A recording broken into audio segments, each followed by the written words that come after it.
electric school bus charging station. A few months ago, you approved the purchase of 4 electric school buses, which was made available to us through a grant from Eagle. Part of the grant was also for the charging stations. And when we applied for the grant, we also collaborated with DTE, Proterra, which actually makes the batteries, which will go in the buses and Thomas built buses, and Hoekstra will be the dealer for the buses. So the charging stations are, the batteries will be Proterra, so the charging stations will also be Proterra. So what we bring before you today is just for the charging station, not the installation of the charging station. So part of the partnership that we have with DTE is that they would also pay for the charging stations. So what's going to happen is that once we buy the charging stations, then the grant will reimburse us 70%, and then DTE will make up the other 30%. We get another reimbursement from DTE, so it will be zero cost to the school district for the charging stations, and the same with the installation when we get to that point. All right. Trustees, any questions? Trustee Nelson? Are there economies of scale on that central power system so that even though we only need the 4 power transfer pieces, now that we should be thinking about a larger central system or not? So I'll say a few things. So when we viewed our parking area where we park our buses, we already have one charging station for a hybrid bus that we've had for a while. So when there was a meeting with DT and University of Michigan Energy Center and Proterra and us to decide where do we put these charging stations. So we all felt that we have a very good way to grow our charging stations because the way we park our buses, and we have room for pretty much every bus on our parking structure to put a charging station. And as we buy electric buses, then we need to have the charging stations ready. So the second thing that I would like to say also that right now we're involved in a pilot program. So a lot of the data will be collected from Proterra and also the University of Michigan Energy Center. And the University of Michigan Energy Center came in the back end of our grant proposal and offered their, I would say, services and for free to us. And also they want to collect a lot of data because they're working on also on what I would call very quick charges. In other words, right now, in order to fully charge a bus will take approximately 2 hours, and then the bus will be able to go for about 150 miles. So the University of Michigan is working on a quick charge will be like 5 minutes for a fully charge.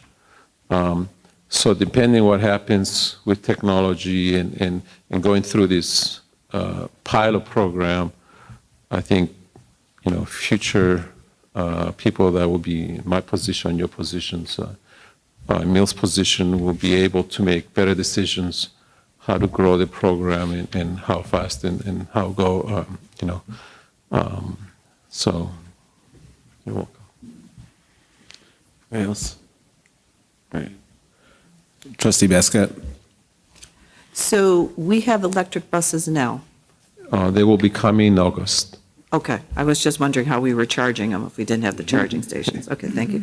So we hope to have this installed in August. Well, we will have it August. installed before August. Okay. And the electric buses will be arriving in the first week or second week in August.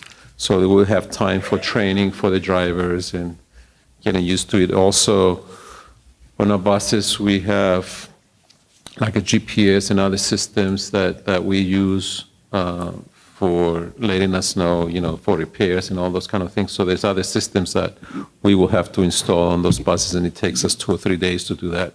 But also training and how to charge them. There's a lot of training that needs to take place before they go live in September.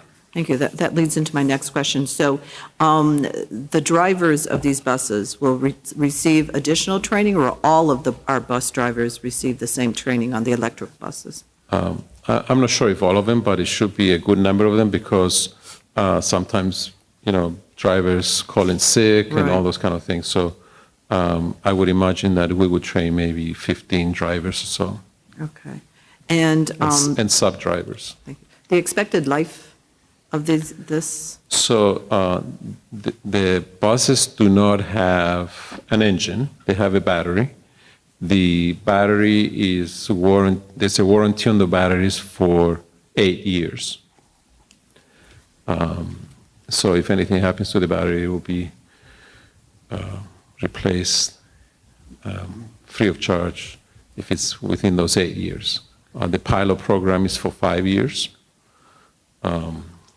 So I'm not sure how long they're going to last, but I would think the 8 years will be, a good number.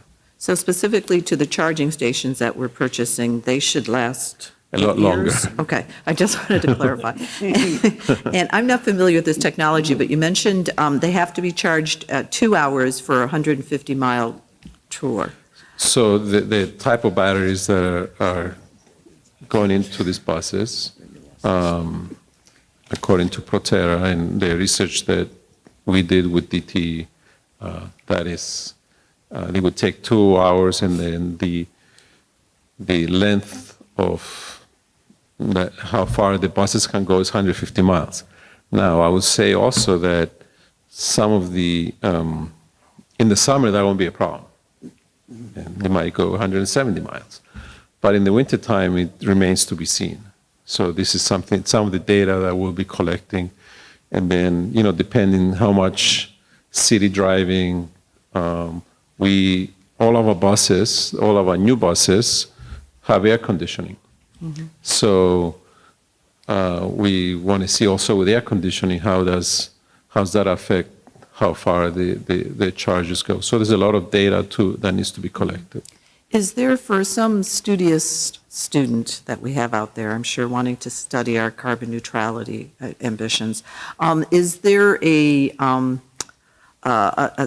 somewhere a metric, a set of rubrics that we want to learn from the pilots, such as you mentioned, the battery life, usage, wear and tear? So our environmental program and Mr. Pachera are actually involved in writing. Part of the grant is to write a curriculum. Awesome. In regards to the electric buses. So they're already working with DT and also a couple of other school districts, Oxford and can't remember the other one.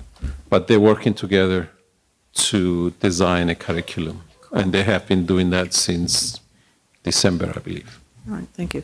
And one last question. The charging station that we're purchasing is for buses, but we know there are electric cars out there. Would electric cars be able to pull up and, no? Oh. I I doubt was trying to it. think of another employee perk, I think the batteries that are on this. I think the batteries that are on these buses, they're probably bigger than a Okay, car. all right, okay, thank you. I had to try. Appreciate it.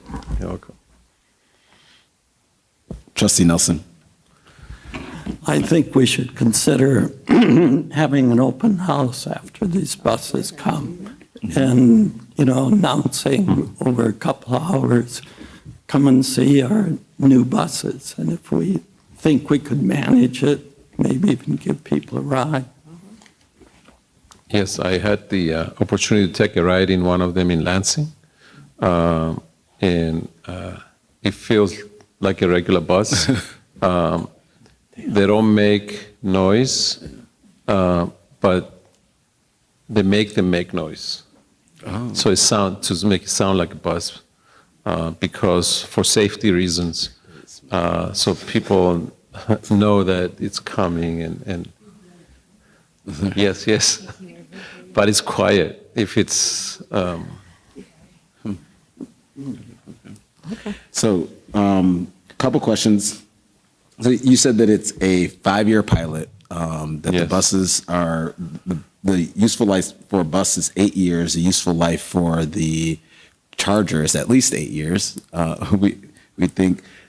Do we own the? I mean, because this is all being paid through a grant and then DTE. Do we own the equipment once we take possession of it, and then do we have any idea of any additional costs we might incur for maintenance or repair of the station?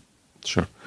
So we own, the school district owns all the buses, owns the building where our mechanics repair the buses, and also the school district owns the parking where the buses are parked. So all the equipment, it belongs to the school district, the hoist, everything.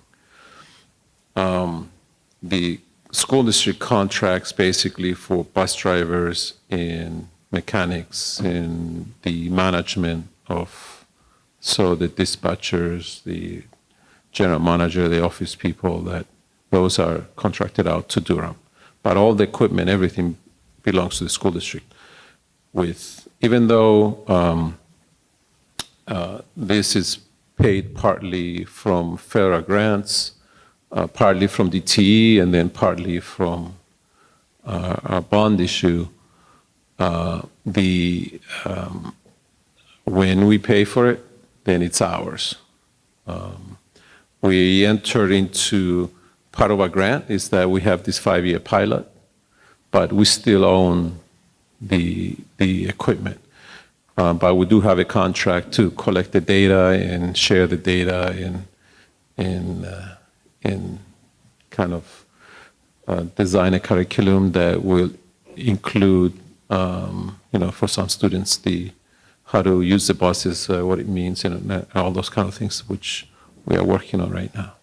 Okay. Yeah, and my question is around the maintenance of it, because I kind of see this Let me one address the company. maintenance. Are they the only people that can fix it, and can they hit us over the head? So with the big here's cost the to fix it? the bus will have brakes and will have a suspension system that is like any other bus. Okay. The major difference is that other buses have an engine, and this bus has a battery, has no engine. So the maintenance cost in this case is minimal, because you still need to replace the brakes and maybe the shocks eventually and those kind of things. But you have no engine to repair and to fix and so forth. So there's a lot of savings from maintenance, and also there's a lot of savings that you don't need to put diesel in it or gas. So there's a lot of savings. That's why to buy these buses, they're quite a bit more expensive right now. But as demand grows, the price should be coming down. Yeah. My question is specifically about the charging station, though. So the charging station, should the charging station go down, how does that get repaired? Is there a... is that part of the purchase where it's covered for a while? Should we expect to get a repair bill should something happen?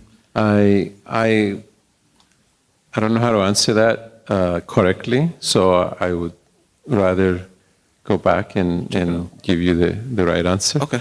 But I feel very comfortable saying that within the 5-year pilot that if anything happens, that Proterra is going to be taking care of it. But I'll check and make sure that I'll give you the exact warranty or what with this charging station. Thank you. Trustee Lazarus? Just as a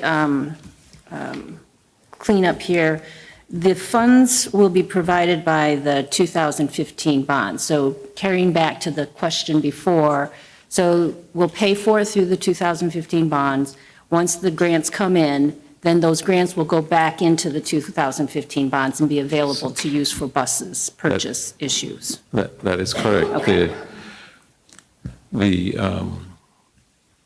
the charging stations, it will be 100% reimbursement. And with the buses, it's a 70% reimbursement from the grant. DT is not reimbursing us anything as far as the actual bus, just on the infrastructure. Okay. Thank you very much. Thank you.